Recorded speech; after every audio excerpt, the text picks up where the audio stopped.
moments after watching Jun Ichikawa's Takitani, I wondered to myself whether I just watched a personally special film.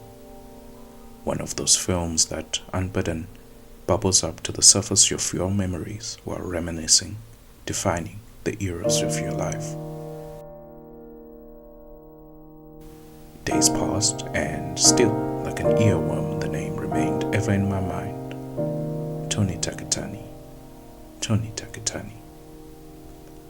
After the second time I had watched Takitani, I was haunted by its beauty.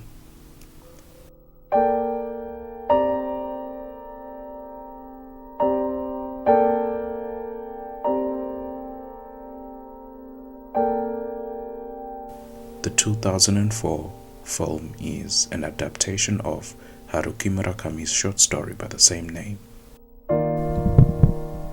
Apparently, Murakami bought a second-hand t-shirt with the title Takitani House D printed across the chest in a thrift shop many years ago, and the real-life Takitani had been campaigning for a state senate seat, you see.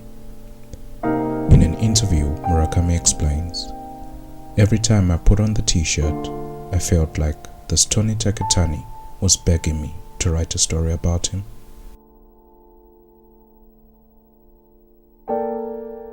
And so this is the story he came up with. Born nearly 2 years after World War II, Tony's mother dies shortly after his birth, and he is brought up by his jazz trombonist father, Shozaburo Takitani. Shozaburo, however, continues to travel for work, touring with his band during his son's childhood, a childhood in which he, Tony, is alienated from his peers simply because he, a Japanese boy, had been given an American name. Because of these circumstances, Tony Takitani leads a life in which he naturally keeps to himself.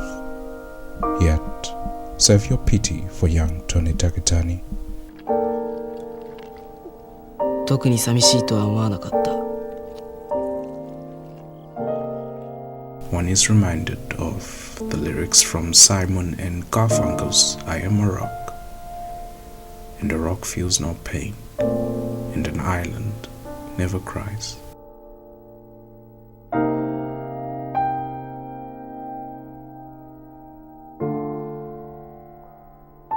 Tony Takitani's only love, which becomes his career as an adult, is illustration. That is, until he meets Eiko, his eventual wife.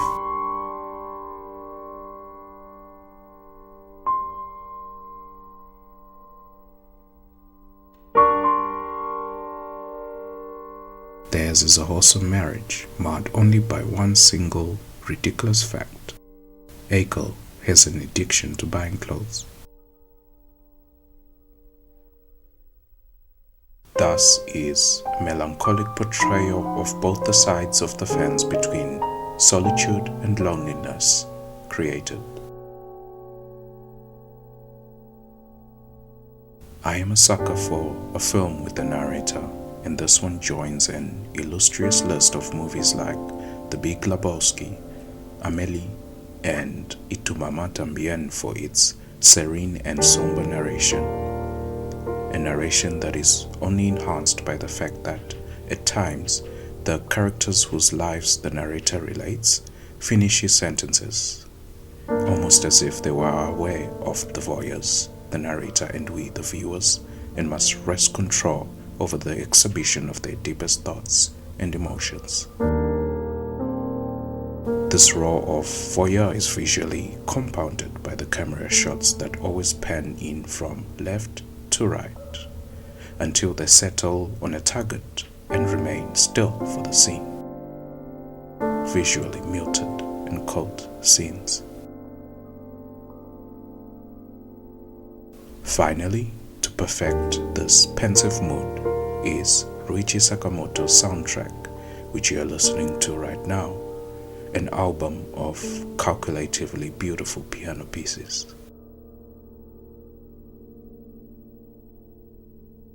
I haven't yet had the chance to read the original short story by Haruki Murakami.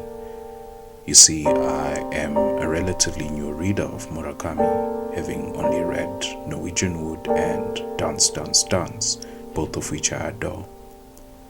Once I found out that this film was a Murakami adaptation, however, I couldn't help but think, of course. I believe the film does a good job of capturing the introspective and repressed tone that I've thus far experienced in Murakami's work.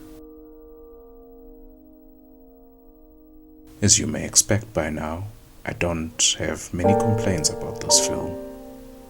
The confusion I got from the fact that the two stars of the movie, Issei Ogata and Rie Miyazawa, played two important characters respectively comes to mind, but that is a small matter in comparison to my love for this film. It might be that the alliteration in the name Tony Takitani is fun to say out loud.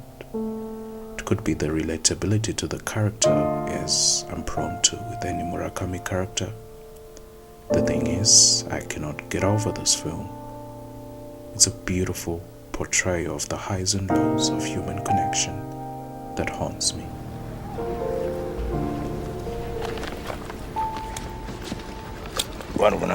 Tony Takitani.